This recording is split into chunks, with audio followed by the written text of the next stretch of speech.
여러분 안녕하십니까? 3월 22일 토요일 아침 대구 MBC 뉴스투데이입니다.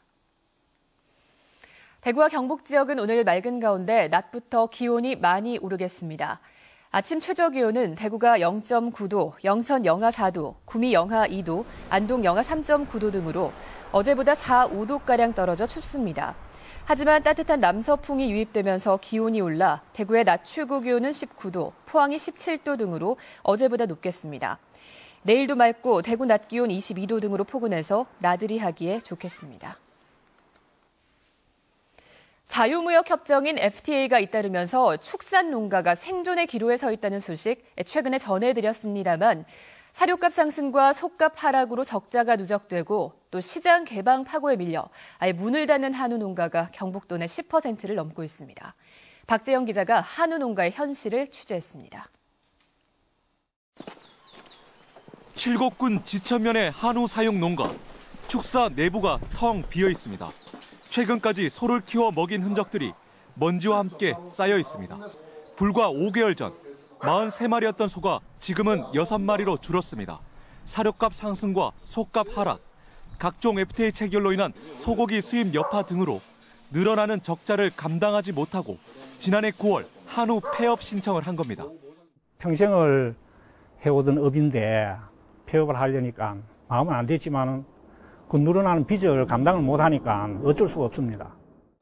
그나마 남아있는 소들도 헐값으로 팔아야 할 처지에 놓였습니다. 보시는 것처럼 지난해 한 개당 7만 원에 구입한 이 같은 원형 볏짚도 처분되지 못한 채 그대로 방치돼 있습니다.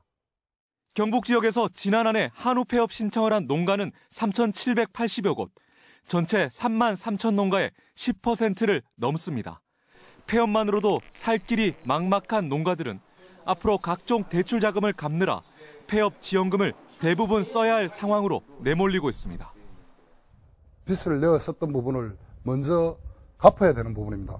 그리고 남는 돈을 수령을 하는데 그거는 기존의 나머지 일반 자금, 생활을 하기 위해서 빚졌던 부분도 감당이 안 되는 상황입니다. 엎친 데 덮친 격으로 정부의 예산 사정이 어려워 나온다던 한우 폐업 지원금도 손에 쥐어보지 못한 농가들이 부지기수입니다. 갈수록 FTA 체결로 인한 수입산 쇠고기의 공세가 더 거세질 것으로 보여 축산 농가들은 한우 산업을 회생시킬 특단의 대책 마련을 촉구하고 있습니다. MBC 뉴스 박재영입니다.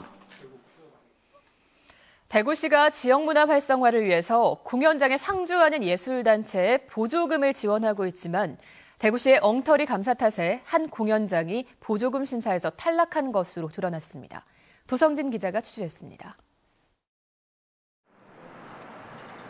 대구문화재단은 공연장 상주단체 지원 사업으로 올해 대구 6개 공연장에 7억 원의 보조금을 지원했습니다. 12개 공연장이 신청했는데 상주단체에 공연장과 연습실 무상 대여는 물론 전기요금 등 부대 비용 모두를 제공해야 한다는 지원 기본 조건을 내걸었습니다. 그런데 여기에 신청서를 냈던 한 공연장이 대구시의 감사 지적사항을 기준으로 답변을 했다가 탈락하고 말았습니다. 아양 아트센터는 지난해 대구시의 동구청 정기감사 때 상주단체에 공공요금을 무상 지원한 게 잘못됐으니 앞으로 무상 지원을 하지 말라는 지적을 받았고 감사 지적대로 심사 과정에서 무상 임대가 어렵다고 답변한 것입니다. 심사가 나왔는데 공공요금 같은 거는 우리가 지원을 감사에 지적 때 지원할 수 없다 이런 식으로 이야기를 하니까 그러면은 상주단체를 지원할 의지가 없는 것으로 보인다고 그렇게 판단하고. 하지만 감사의 지적은 관련 규정을 임의로 해석한 것이었고 이 때문에 아양아트센터는 2년 최대 3억 원의 보조금을 받을 기회를 날려버렸습니다. 동구청이니까 아양아트센터가 상주단체한테 무상 임대, 그다음 공공요금 모든 거를 대가를 자기들이 다 부담해야 돼요. 이 기본 취지를 이해한다면 그걸 갖고 얘기할 도덕이 아니죠.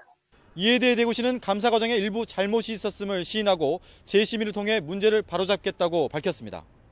재심회가 이 문구를 공공요금을 줄 수 있는 그런 그거를 마련해서 대책을 수립해서 줘라. 그 중에서 어디 주든지 올해 수정을 할게요. 하지만 엉터리 감사로 인해 이미 발생한 피해에는 아무런 대책을 내놓지 못하고 있습니다. MBC 뉴스 도성진입니다. 국립 백두대간의 시공사인 벽산건설이 법원에 회생 폐지 절차를 신청했습니다.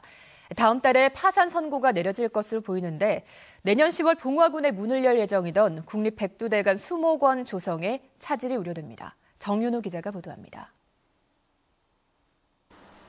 벽산건설이 서울중앙지법에 회생 폐지 절차를 신청했습니다.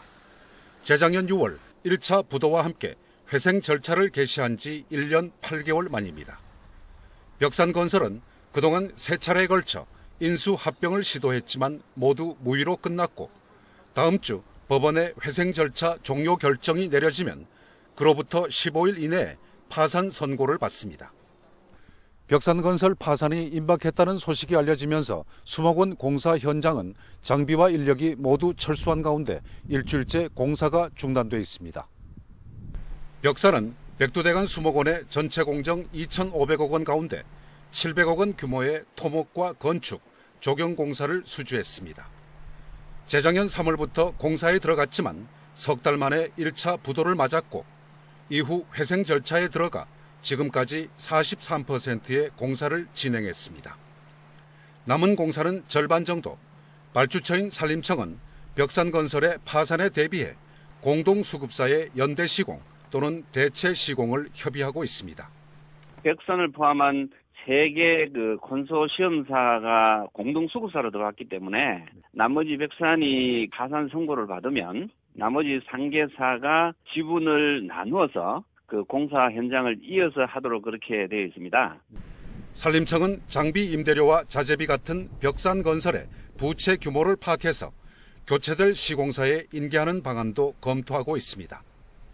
봉화군 춘향면 일원에 조성되는 국립 백두대간 수목원은 당초 내년 10월쯤 준공될 예정이었지만 시공사의 파산 사태로 내년 준공이 어려울 전망입니다.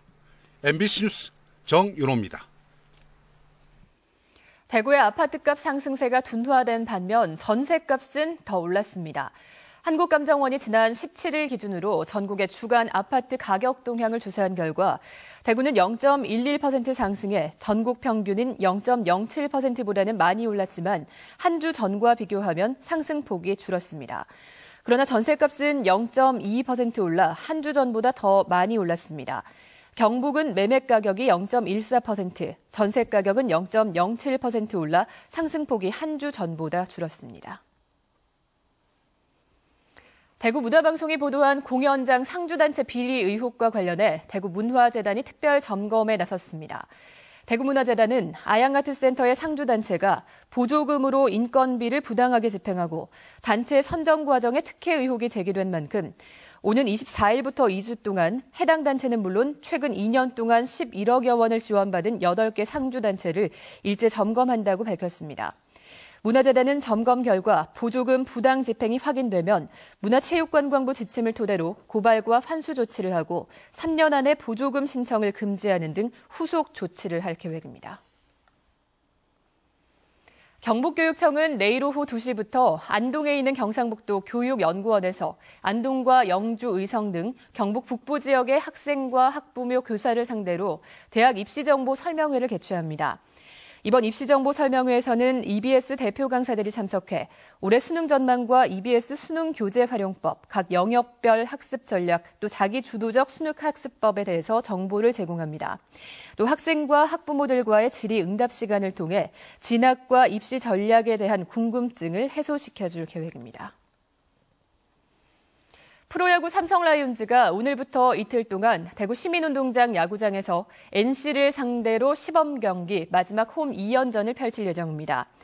이번 시범 경기를 통해서 젊은 선수들의 기량을 점검하고 투수진 운용의 마지막 퍼즐을 찾고 있는 삼성과 류중일 감독은 NC와의 2연전을 통해 최종 개막전 라인업을 결정할 예정입니다. 삼성 라이온즈 정규 시즌 공식 홈 개막전은 다음 주 토요일인 오는 29일 2시에 기아와의 맞대결입니다.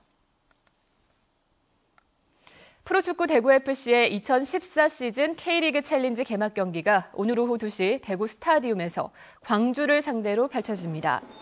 신임 사령탑인 최덕주 감독의 공식 데뷔전이기도 한 이번 개막전에서 대구FC는 더 다양해진 스페셜존과 가족석 및 테이블석을 준비하고 마카다 응원존을 통해서 새로운 이벤트로 홈팬들을 맞을 예정입니다. 대구문화방송은 오후 2시부터 펼쳐지는 광주와 대구FC의 홈 개막전을 생중계합니다. 고 김광석 모창 가수로 유명한 채환 씨가 출연하는 김광석을 노래하다 채환 콘서트가 오늘 첫 공연을 시작으로 다음 달 20일까지 매주 토요일 오후 3시와 7시, 또 일요일은 오후 2시와 5시에 대구 방천시장 토마홀에서 열립니다. 김광석을 통해서 희망을 만들어가는 논픽션 모노드라마 콘서트 형식으로 공연 수익금의 일부는 김광석길 활성화를 위한 문화 행사 지원 등에 사용됩니다. 김광석의 열혈 팬인 가수 채환은 지금까지 960차례의 공연을 해오고 있으며 올해 김광석 출생 50주년을 맞아 1000회 공연을 목표로 하고 있습니다. 대구 수성구가 모명제와 모명제길, 욱수천 준공과 또 매호천 착공 기념을 하는 음악회를 오늘과 내일 모명제 일원과 욱수 공영 주차장에서 각각 개최합니다. 명나라를 그리워하다는 뜻의 모명제는 임진왜란과 정유재란 때 조선의 원군와서 공을 세우고 귀화한 명나라 장수 두사충을 기리기 위해 후손들이 세운 제실입니다. 수성구는 12억여 원의 예산으로 모명제를 해체 복원하는 한편 4개의 트레킹 코스를 개발해 모명제길을 완성했습니다. 또 덕원고등학교에서 남천 합류 지점까지 3km 구간의 욱수천 정비가 마무리됐고 대흥동 월드컵 삼거리에서 남천 합류 지점까지 3.2km 구간의 매호천 정비 사업은 2017년에 준공될 예정입니다.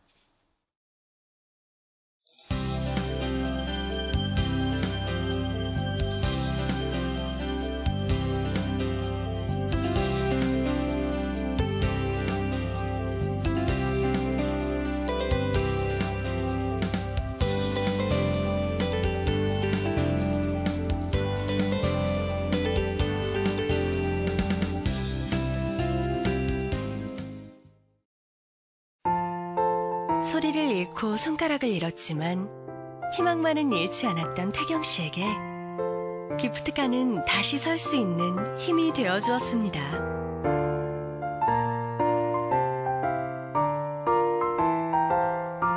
태경 씨가 드리는 힘나는 빵, 누구와 나누면 좋을까요? 여러분의 댓글로 추천해주세요. 꿈과 희망을 싣고 기프트카가 달려갑니다. 현대자동차 그룹. 참깨라면 고소하다가 그러네. 맛있다. 얼큰 고소. 참깨라면.